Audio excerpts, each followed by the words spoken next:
inson agar siz o'zingizni hayotiy vazifangiz bo'yicha o'sha kasbingizga ketayotgan bo'lsangiz, hayotiy vazifangizni bajarayotgan bo'lsangiz, siz ko'p pul topa olasiz. Qaytarib aytayapman. Tashqaridagi insonlarga bilinmasligi mumkin, lekin siz ko'p pul topa olasiz. Men ustozimga savol berganman. Ustoz dedim, mana ko'p bor aytasiz, mana shu sizni предназначениеңiz, mana shu qilayotgan ishlaringiz sizni предназначениеңiz Tohirjon deysiz. Lekin haqiqatdan предназначением ekanligini, haqiqatdan bu parapsixologiya sohasi meni qalb kasbim ekanligini men qatdan bilsam bo'ladi deganimda ustoz aytgan.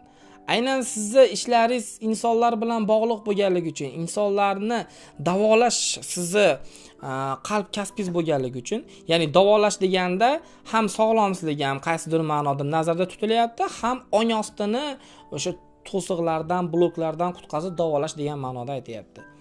Davolash bo'lganligi uchun siz buni anglamagansiz-da, o'shaning uchun siz medik bo'laman degansiz. Medikning ham vazifasi davolash, hozirgi qilayotgan ishingiz ham davolash. Bu bir. Ikkinchisi, agar siz bu sizni qalb kasbingiz bo'lmaganda siz bunchalik muvaffaqiyatga ham erisha olmasdingiz va shu bilan birga bunchalik ko'p pul ham topa olmardingiz. Mana bu sizni haqiqatda o'zingizni hayotiy vazifangizni bajarayotganingizdan dalolat. Mana shuncha payt mana Qozog'istonda ishladim deyapsiz, g'isht zavodda bordim, Rossiyaga bordim va hokazo deyapsiz. Ko'p pul topa olganmisiz Tohirjon? deb savol berganda, albatta yo'q. Nimaga? Chunki men u paytlari o'zimni предназначениемda bo'lmaganligi uchun umuman ishlarim yurishmagan va ana shundan so'ng o'zimni предназначениемni yuqorida aytgandek sekin-sekin topishni boshlaganman. Endi предназначениемni bajarmasa nima bo'ladi? Mana siz misolcha aytaylik, vrach bo'lishingiz kerak, lekin siz bu yoqda nima deydi, oddiy ishchi bo'lib yuribsiz, power bo'lib yuribsiz va hokazo va hokazo. Ya'ni hayotiy vazifangizni bajarmasangiz, bu ba'zi bir hollarda sizni sog'lomsizlikka olib kelishi mumkin. Ya'ni siz misolchi mana o'zingiz xohlamagan ishga qo'l oyoqlaringizni ishlatyapsiz, butun taningizni berib ishlatyapsiz-da, lekin aynan siz xohlamagan, sizni qalbingiz xohlamagan ish bo'lganligi uchun aynan sizni misolchi mana oyog'ingizni cho'loq qilishi mumkin, qo'llaringizda qanaqadir bir dard berishi mumkin va hokazo holatlar. Ya'ni juda ham kuchli sog'lomsizliklar bo'ladi. Juda ko'p agar mana shu psixologlarni, parapsixologlarni, muvaffaqiyatga erishgan insonlarni hayot bilan qiziqadigan bo'lsangiz, men mana shu sohaga kirib kelganimdan keyin o'sha sog'lig'im mana tomonga o'zgarishni boshladi deb ketgan joylari bo'ladi. Mana shu aynan o'zini vazifasini bajarmagan paytda u sog'lomsizlikka uchrashidan dalolat beradi. Misol uchun, mana qo'shiqchilarni olaylik. Mana Yulduz Usmonova deymizmi? Mashhur qo'shiqchilar. Agar ularga qachonki ular o'sha qo'shiqni aytganda, kuylaganda, mashq qilayotganda ular qushdek maza qilib yayrashni boshlaydi. Lekin ularni olib turib, sen faqat uy bekasi bo'lasan, yo sen mana qishda ishlashing kerak deb turib o'sha bitta ishga bog'lab qo'yadigan bo'lsangiz, o'zi xohlamagan ishga bog'lab qo'yadigan bo'lsangiz, ular sirazu sog'lomsizliklarga uchraydi. Mana shu aynan yuqoridagi gapimizni yana bitta isboti. Endi agar sizda hozir sog'lomsizlik bo'ladigan bo'lsa, siz o'zingizga savol bering, qaysi paytda men o'zimni xohishimni bajarmadim, hayotiy vazifamni bajarmay ketganman deb savol bering.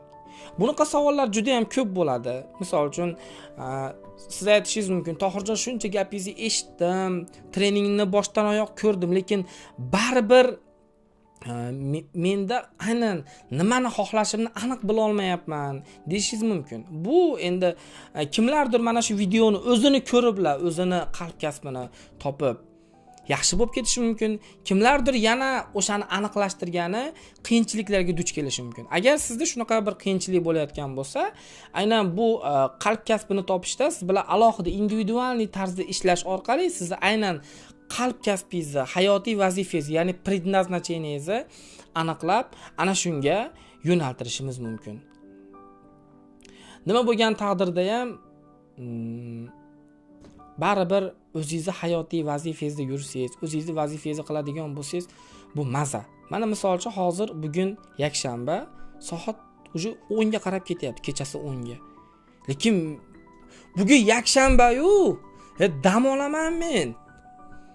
Bo'ldi, charchadim. 2 kunda bir video qo'ysa ham bo'ladi degan narsa menda yo'q.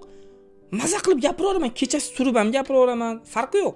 Nimaga? Chunki men o'zimni qilayotgan ishimni yaxshi ko'raman va shu bilan birga Alloh taolo meni moddiyat tomondan mukofotlayapti.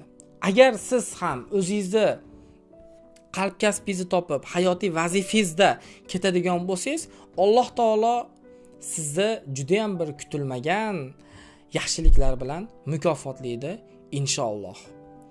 Ushbu video yoqqan bo'lsa, albatta like tugmasini bosing va bizni birinchi martadan ko'rib turgan bo'lsangiz, подписаться tugmasini bosib, qo'ng'iroqchani ham bosib qo'ying.